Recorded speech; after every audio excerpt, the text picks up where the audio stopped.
तहत अगर किसी का संबल कार्ड बना है, उसकी मृत्यु हो जाती है तो साधारण मृत्यु पर 2 लाख, दुर्घटना पे 4 लाख मिलता है। लेकिन हमारी कार्यकर्ते ड्यूटी टाइम पर अगर हमारे साथ कोई दुर्घटना हो जाती है तो हमारी कोई सिक्योरिटी नहीं है, जबकि हम ही हितग्राहियों को वो पैसा दिलाते हैं, 2 लाख 4 लाख प्रोवाइड करते हैं, लेकिन हम अपने लिए नहीं ले सकते, हम उसके लिए पात्र नहीं हैं। अगर योजनाओं का लाभ लेने की बात आती है तो हम सरकारी कर्मचारी गिने जाते हैं, उनमें पात्र रहते हैं, और वेतन जब आता है तो उसके लिए कहीं गिनती नहीं होती। हम लोग माननीय पूर्व मंत्री राजेंद्र शुक्ला जी के यहाँ ज्ञापन देने गए थे, पूर्व में भी रोजगार सहायकों ने ज्ञापन देने गया था, तो उन्होंने कहा था कि जब भर्ती हुई थी तो क्या आप लोगों ने नीति नहीं पढ़ी थी? क्या ये लिखा था कि परमानेंट हो गए? तो क्या माननीय विधायक लोग जब चुनाव लड़ते हैं तो क्या उनके लिए रहता है कि वो इतना विधायक ही रहे आएंगे? क्या उन्होंने चुनाव लड़ने के पहले सोचा था कि हम मुख्यमंत्री बनेंगे, मंत्री पद संभालेंगे, खनिज मंत्री लेंगे, ये पद लेंगे? वो भी अपनी उतने ही वेतन पर निर्भर रहते हैं। सबके महंगाई भत्ता होता है, महंगाई बढ़ती है, सबकी जरूरतें बढ़ती हैं, परिवार आते हैं, जरूरतें बढ़ती जाती हैं। पर ये जो नेता हैं ये अपने लिए जानते हैं, पर हम लोगों के लिए नहीं जानते। जब कभी इन्हें अपना वेतन बढ़ाना होता है तो सारी पार्टियां, सारे नेता एकजुट हो जाते हैं, सारे विधायक, सारे सांसद अपने वेतन के लिए एकमत हो जाते हैं, दिखाने के लिए, हम सभी को भ्रमित करने के लिए आपस में एक दूसरे की बुराई करते रहते हैं, एक दूसरे की टांग खींचते रहते हैं, लेकिन कर्मचारियों के हित की कोई बात नहीं करते। इन्हें हमारे दर्द का ज्ञान नहीं। अभी पिछले दिनों भी हम लोगों ने पूर्व मंत्री शुक्ला जी के यहाँ ज्ञापन देने गए तो उनका थोड़ा सा यही जवाब था कि जो रेगुलर नहीं है इसीलिए नहीं मिल रहा है। क्या आप लोग रेगुलर हैं? हमारे सुखेंद्र दादा ने थोड़ा बोलने का प्रयास किया तो जल्दबाजी में चले गए। अभी भी उन्हें बोध नहीं है, अभी सत्ता से वो चले गए थे, खरीद फरोख्त की सरकार से किस तरह से वापस सत्ता में आए हैं, पर अभी भी उन लोगों की सद्बुद्धि नहीं आई। तो हम सभी को अभी एकजुट होना है, और मैं संयुक्त मोर्चा के बैनर तले आप सबको यकीन दिलाना चाहता हूं, जो हमारे वरिष्ठ हैं, जो वरिष्ठ मोर्चा के पदाधिकारी हैं, वो ये ना डरें कि हम जीआरएस हड़ताल से पीछे हट जाएंगे। हम लोग अब आर पार की लड़ाई में सही से लड़ चुके हैं, डट चुके हैं।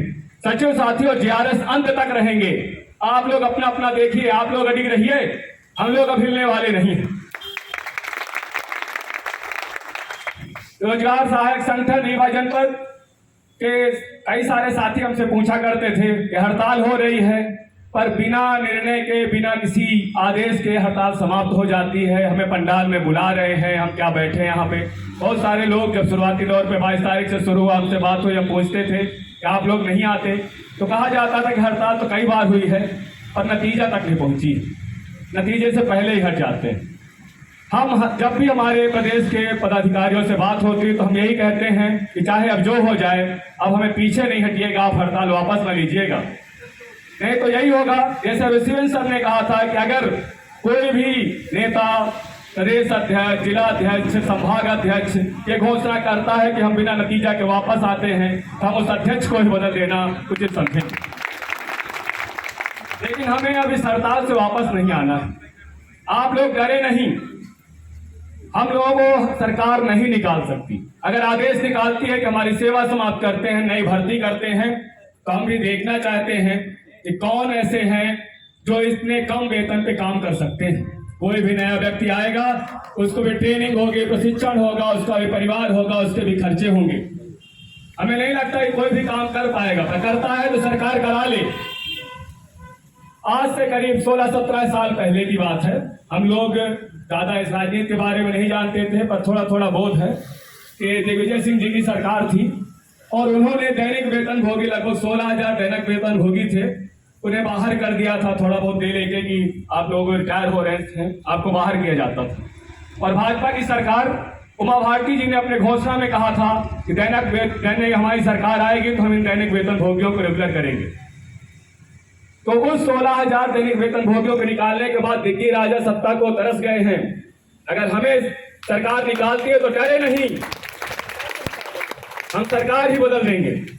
हम लोग जमीन से जुड़े हुए कर्मचारी हैं, सचिव और सहायक सचिव भाई, सारी योजनाओं को हर व्यक्ति, मूल व्यक्ति तक पहुंचाने का कार्य करते हैं। हम लोग कभी 6-7 साल से आए हैं, सचिव साथी लगभग 95-96 से आए हैं और सारी योजनाओं का क्रियान्वयन करते हैं, जन जन तक पहुंचाते हैं।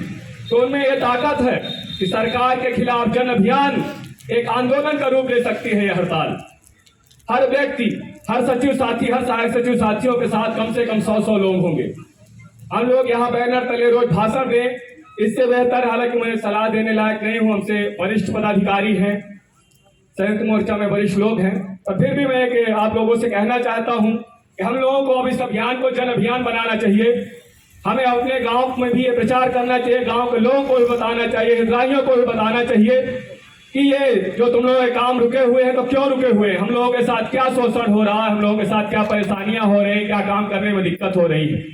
हम नहीं चाहते कि तुम्हारा काम बिगड़े, और हमारी मजबूरियां हैं। तुम हमारी जगह पे आके देखो, क्या तुम इतने कम वेतन में इतने सारी योजनाओं का क्रियान्वयन कर पाओगे।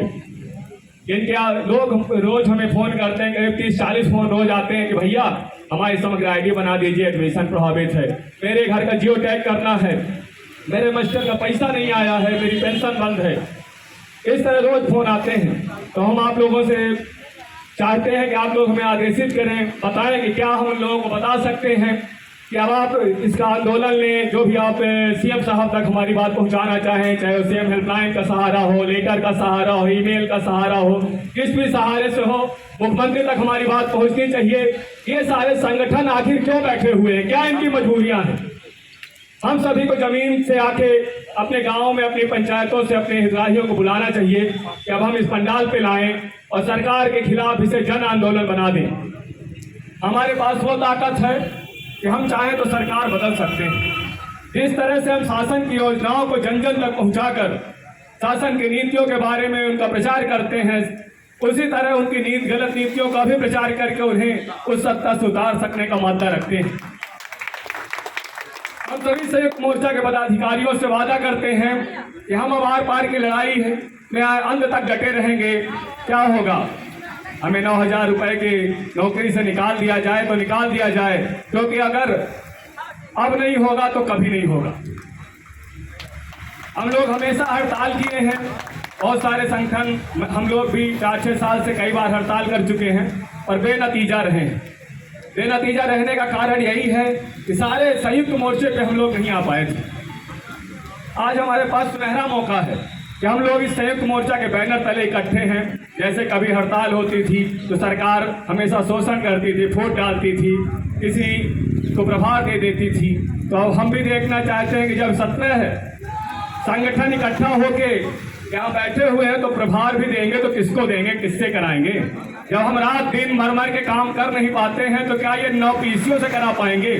जिनके हाथ इधर रखते हैं, पैर इधर रखते हैं तो जाता उधर है, क्या वो काम कर पाएंगे। इसलिए हम सभी को पूरे विश्वास और पूरे जोश के साथ डटे रहना है। आपने वरिष्ठ पदाधिकारियों को तो कुछ नहीं कहना चाहते, लेकिन अपने जीआरएस भाइयों बहनों से कहते हैं कि आप सभी ठान लीजिए और जान लीजिए कि अब सबसे ज्यादा हमें पाना है।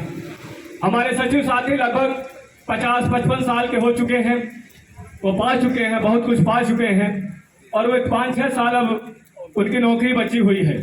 लेकिन हम लोगों के पास अभी 25 साल कम से कम बचे हुए हैं और हमें ही पाना है। अब हमारे बीच कविता पांडे जी का आगमन हुआ है।